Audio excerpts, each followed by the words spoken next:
Well, good evening and welcome to Tucker Carlson Tonight. Just days ago, a hideous crime was allegedly committed in the Washington, D.C. suburb of Rockville, Maryland. A 14-year-old girl, a ninth grader at Rockville High School, reportedly was dragged into a bathroom and violently raped.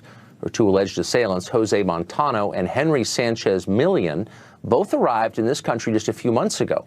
Sanchez is 18 years old and in this country illegally. But instead of being deported back to his country of origin, he was instead placed in the ninth grade and educated at taxpayer expense.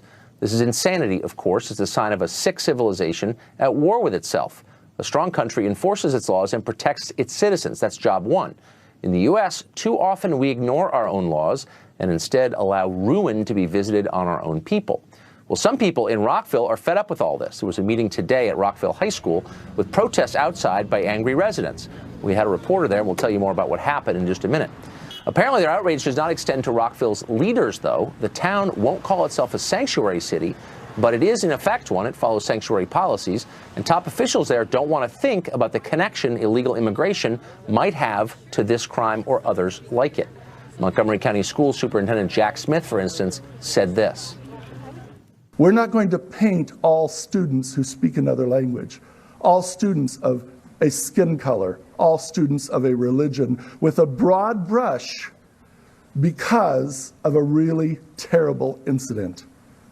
So I'm saying no tonight. We're going to take care of our students. We're going to take care of this student who experienced this trauma. But what we are not going to accept is people who say that 25,000 of our students shouldn't get to go to school because they speak another language. In other words, diversity is our strength. Move along. You're racist. Shut up. Thanks, Jack. Well, thankfully, Maryland Governor Larry Hogan does not suffer from the same mental block. Here's what he said. Where my biggest concern lies is with the Montgomery County school system and their lack of cooperation and the lack of information they've been providing.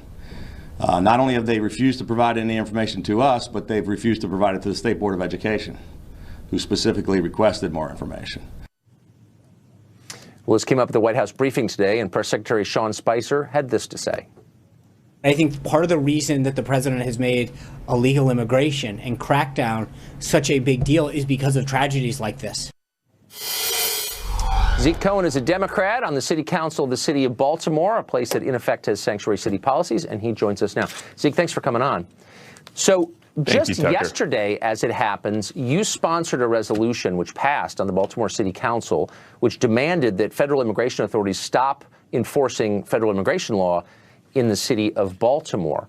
Why, given what just happened, is that a wise idea? If these guys had been picked up in suburban Washington and Rockville, this never would have happened. So why would you encourage that policy in your city? So, Tucker, I am incredibly proud to serve the citizens of Baltimore. Baltimore is a welcoming city, and the reason I introduced this resolution was not to tell ICE not to operate, but to only target violent criminals, such as the young people who allegedly perpetrated this crime. There is no place in our country for this sort of sexual violence. I condemn it full-heartedly, but the vast majority of immigrants in our community are peaceful, they pay taxes, and they contribute. Okay, but we only knew that they were violent criminals after they had raped a ninth grader. The fact is that at least one of them, possibly both, but at least one was in violation of the law already. And because a lot of your state refuses to enforce federal immigration law, he was able to commit that rape. Wouldn't it have been better to get him out of that school and out of this country before he raped this girl?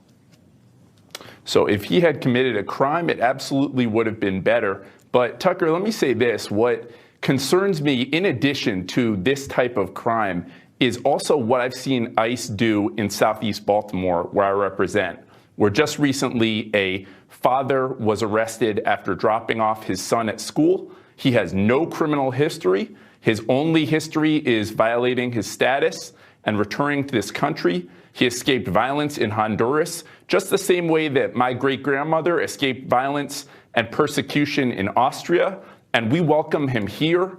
Immigrants built the fabric of this country, and Baltimore is a place that will continue to welcome them.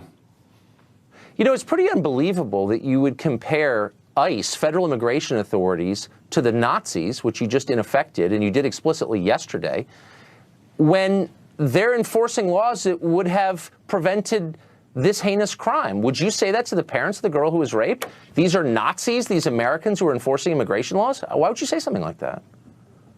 So I extend my full sympathy to these parents. What they've been through is horrific, and to trot their crime out publicly is really kind of shameful, Tucker. And I think that the politics you're engaging in is this sort of Willie Horton style race baiting, dog whistle, where we don't blame entire groups of people for the heinous acts of a few.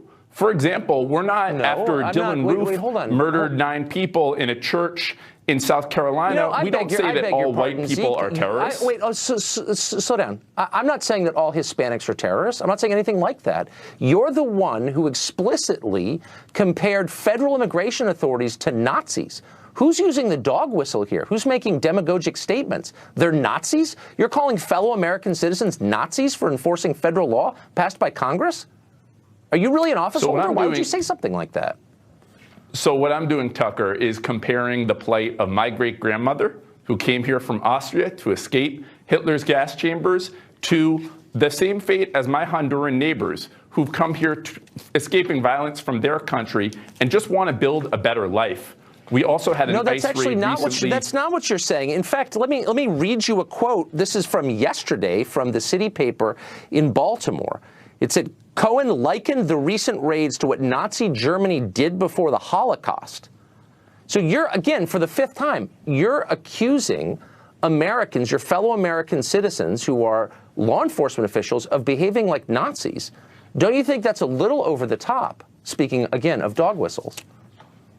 Tucker, again, what I'm saying is that when the Statue of Liberty proclaims, give me your tired, your poor, your huddled masses yearning to be free, that she is calling both to my great-grandmother as well as to my Honduran neighbors.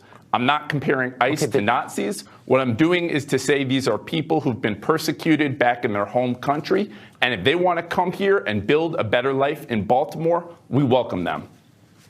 Okay.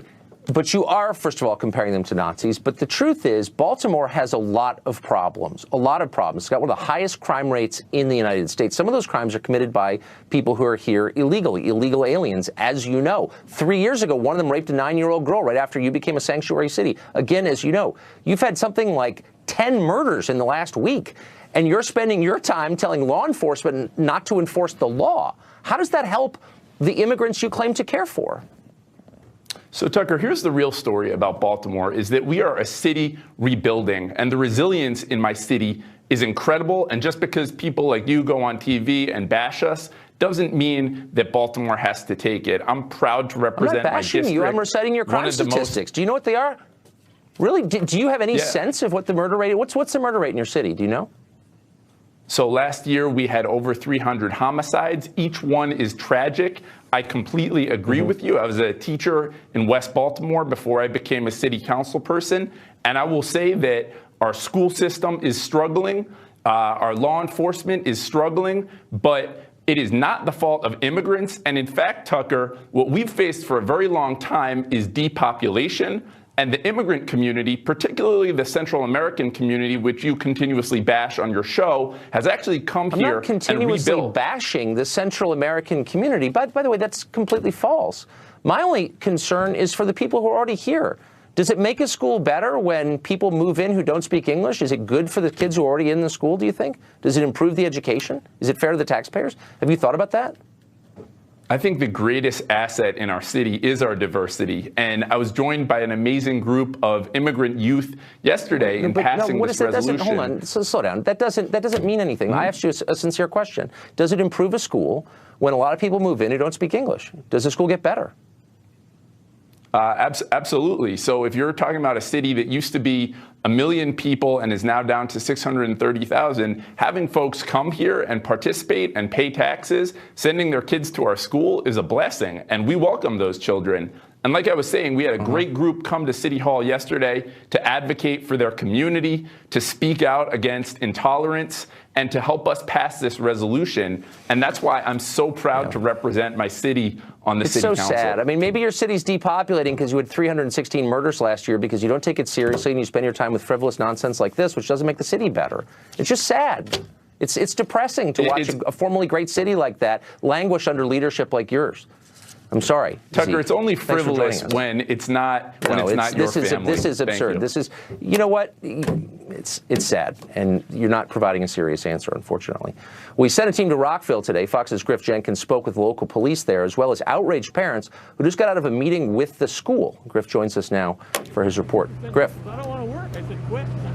Hey, Tucker, that's right. Just a few minutes ago, the school behind me, full packed, 700 plus of parents who left emotional. They said that things did not get too heated. They took their questions. We talked to some of them. We talked to two moms in particular, very upset about the events of last Thursday. One of them who actually subs here. You can see now a few students, a few protesters actually as well out here. It's quite a scene, but here's the moms we talked to earlier today. Take a look. What is the next step to make our kids safe? I have another daughter coming next year here. So I'm going to have two, and I would like that place to be safe for our kids and for other kids. I have too many kids there that I know that they're friends to my kids, and I don't want anybody to have to deal with that. Do you have any doubts about sending your next daughter here in light of this? Fair, yes. Not about doubt. I know the school, they're going to do everything, but it's just, I'm a little shaky for right now. Is the law that govern that immigration that put a kid illegally in a school? That is more my concern than anything else. I just don't want 18-year-olds and 14-year-olds mingling. I don't really want my child in with a criminal that is, that just walked across our border. The one young man was had already been convicted of a crime, and they had wanted to deport him, and so I don't want my son involved with him. That meeting was led by School Superintendent Jack Smith, as well as the principal here, Dr. Benson, and members of law enforcement. We spoke earlier today to the police chief of Montgomery County, Thomas Manger, to find out what happens now with those two individuals, Jose Montano and Henry Sanchez. Here's what he had to say. If they are found guilty, our intent would be to have them serve whatever time they were given by the judge. On the day that they're released, whether it's 20 days, 20 months, 20 years, whatever they get in terms of a sentence. On the day that they're released, if ICE has a detainer or a warrant waiting for them, we will turn them right over to ICE for ICE to do with them what they have the responsibility for. So, Tucker, aside from striking a real nerve with every parent in this country, like yourself and myself who have daughters, it's also raised a national debate now about areas like this and whether or not sanctuary cities exist or not, and if they're enforced or not. We will stay on top of this for you. Tucker? Thanks a lot, Griff. It ought to raise a national debate. Why are people embarrassed to point to something that actually happened